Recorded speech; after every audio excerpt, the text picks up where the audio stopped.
Welcome to the European School of Osteopathy and your online open day. We continue to look to develop our network and our scale of what we can achieve as an ESO brand across the world. We're very excited about the merger between Ecom and ESO. We see this as a huge advantage to our students. We've got a full programme of events today. You are going to be finding out what's on the programme, who teaches on the programme. So we'll be seeing an awful lot of each other over the next 4 years.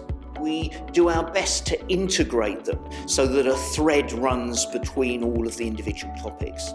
So what can you do after graduation? Well, if you're looking to stay here in the United Kingdom. So at the time you come into clinic, you're very well versed in what goes on.